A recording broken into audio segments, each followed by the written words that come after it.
అరే ఇది విన్నావా? తెలంగాణ అండ్ ఆంధ్రప్రదేశ్లో పిల్లలు పుట్టడం అయితే చాలా తగ్గిపోద్దట. ఇది నిజమేనా లేకపోతే ఏమైనా గాసిప్పా? గాసిప్ కాదురా, లేటెస్ట్ రిపోర్ట్స్ చెప్తున్న షాకింగ్ నిజం ఇది. ఫర్టిలిటీ రేట్స్ అయితే చాలా దారుణంగా పడిపోతున్నాయి. అసలు ఈ తప్పంతా అమ్మాయిలదే కావచ్చు. ఇక ఇవే తగ్గించుకుంటే మంచిది. రిపోర్ట్స్ ఏమని చెప్తున్నాయో తెలుసా? అమ్మాయిలు ఎంత తప్పు ఉందో అబ్బాయిలది కూడా అంతే తప్పు ఉంది. అబ్బాయిలది కూడానా? ఎందుకు? మెయిన్ రీజన్ ఇదే, అబ్బాయిల్లో టెస్టోస్టెరాన్ లెవెల్స్ తగ్గిపోవడం అండ్ స్పర్మ్ కౌంట్ కూడా తగ్గిపోవడం. అరే అట్లయితే ఇప్పుడు ఏం చేయాలి? ప్రతిరోజు 7-8 గంటల ప్రాపర్ నిద్ర. మరి smoking and alcohol away silent killers, వాటిని తగ్గించాలి. వీలైతే కంప్లీట్గా మానేయాలి. జిమ్కి వెళ్ళి ఎక్సర్సైజ్ చేస్తే బెటరేనా? ఎస్, 100% యూజ్ ఉంటుంది. నువ్వు కనుక రెగ్యులర్గా ఎక్సర్సైజ్ చేస్తే నీ టెస్టోస్టెరాన్ లెవెల్స్ పెరుగుతాయి అండ్ నీ స్పర్మ్ కౌంట్ కూడా పెరుగుద్ది. మనం తినే ఫుడ్ కూడా ప్రాబ్లం కావచ్చు గారా. Processed and outside food అయితే తగ్గించాలి.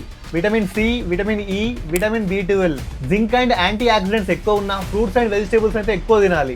ఇప్పుడైతే చాలా మందికి స్ట్రెస్ ఉంటుంది కదా, దానివల్ల ఏమైనా ఇంపాక్ట్ ఉంటుందా? హై స్ట్రెస్, లో స్పర్మ్ కౌంట్. అబ్బాయిలైనా అమ్మాయిలైనా ఎవరైనా సరే వాళ్ళ స్ట్రెస్ని తగ్గించుకోవాలి. కొంతమంది చెప్తారు ల్యాప్టాప్ని ఒళ్ళో పెట్టుకోవద్దని. అది నిజమేనా? చాలా మంది ఇగ్నోర్ చేసే పాయింట్ ఇదే. మీ ల్యాప్టాప్ని మీ ల్యాప్ మీద ఎక్కువసేపు పెట్టుకోకూడదు. సప్లిమెంట్స్ ఏమైనా వాడొచ్చా? డాక్టర్స్ అడ్వైస్తో అశ్వగంధ, మెంతులు ఇలాంటి న్యాచురల్ రెమెడీస్ని ట్రై చేయొచ్చు. అర్థమైంది. ఈ ఇన్ఫర్మేషన్ ఎవరికి షేర్ చేయాలో నాకు బాగా తెలుసు. అలాగే ఇన్ఫర్మేషన్ వర్తి అనిపిస్తే ఒక్క లైక్ చేయి. లైక్ కొట్టి షేర్ చేయడం అయితే చాలా చిన్న పని, అది కొందరి జీవితాలనే మార్చేయచ్చు.